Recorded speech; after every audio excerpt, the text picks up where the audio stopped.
Pemirsa, hampir 30.000 halaman dokumen dari Kedutaan Amerika Serikat di Jakarta antara tahun 1964 hingga 1968 yang sudah dideklasifikasi, dirilis untuk umum oleh Arsip Nasional Amerika Serikat.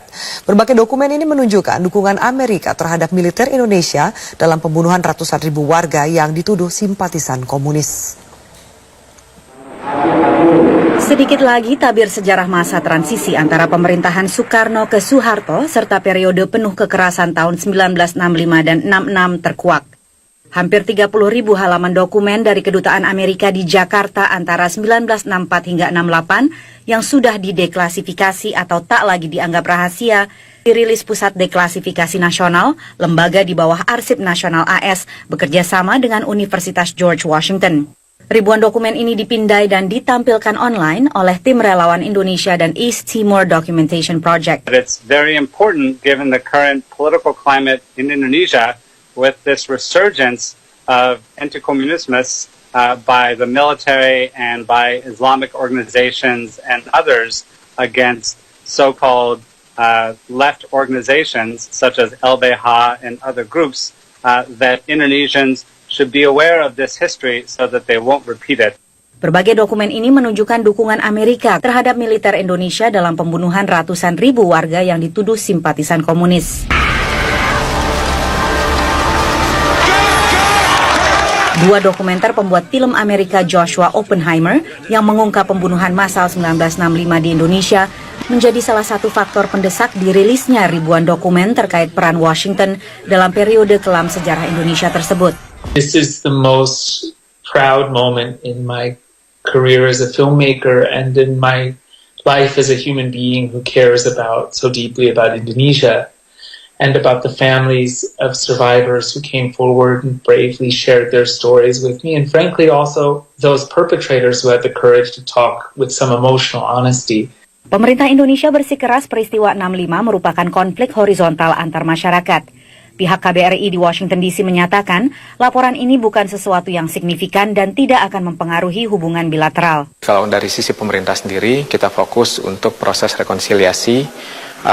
Beberapa pihak juga telah melakukan hal yang sama dari masyarakat, tokoh masyarakat, pemerintah maupun juga ahli waris atau anak-anak dari yang tergabung dalam forum silaturahmi anak bangsa. Peran AS di Indonesia dalam konteks perebutan pengaruh di masa Perang Dingin ini bukan hal baru. Sejumlah dokumen yang dideklasifikasi sejak tahun 2000 menunjukkan dukungan teknis dan intelijen CIA terhadap Jenderal Soeharto saat itu, ketika Washington khawatir Presiden Soekarno masuk ke orbit komunis. Saudara-saudara mengaku atau menamakan dirimu anak Bung Karno. Saya tidak mau punya anak yang tidak kiri. Namun ribuan dokumen yang baru dirilis ini merupakan yang terbesar dan paling detail. One thing we still don't have access to, and which this collection does not include, are the still secret files of the Central Intelligence Agency concerning its covert operations in Indonesia during this period and its covert support for the Army-led campaign of mass murder in 1965 and 1966. We also lack access to many of the still classified Defense Department files from 1965 and 1966. Senator Partai Demokrat Tom Udall yang pada peringatan 50 tahun G30 SPKI 2015 lalu mengajukan resolusi mendesak pemerintah Indonesia membentuk Komisi Kebenaran dan Rekonsiliasi serta mendesak pemerintah Amerika mendeklasifikasi dokumen, akan mengadakan briefing bagi Komisi Hubungan Luar Negeri Senat mengenai rilis dokumen ini dan temuannya. Dari Washington DC, Patsy Widakuswara, VOA.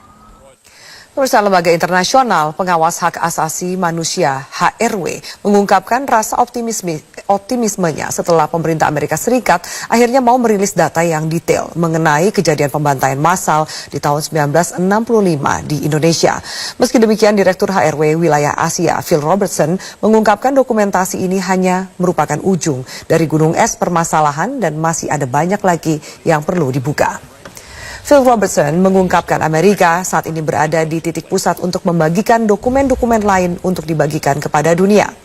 Phil juga menyatakan pemerintah Indonesia harus bertanggung jawab atas apa yang terjadi dan siapa saja yang terlibat dalam pembantaian ini. Dalam dokumen berjumlah sekitar 30.000 halaman ini, kantor berita Associated Press juga sempat meninjau isi dokumen dan menemukan beberapa hal. Dokumen yang dirilis pemerintah Amerika Serikat ini menunjukkan pejabat Amerika Serikat memiliki informasi yang kredibel dan bertolak belakang dengan kisah G30 SPKI yang selama ini beredar mengenai bagaimana kasus pembunuhan 7 jenderal yang merupakan perintah Partai Komunis Indonesia dan pemerintah Tiongkok. Dalam dokumen milik pemerintah Amerika Serikat juga menyebutkan keterlibatan Soeharto dan sejumlah organisasi muslim terbesar di Indonesia yang pada akhirnya mengambil alih kekuasaan atas Indonesia selama 3 dekade.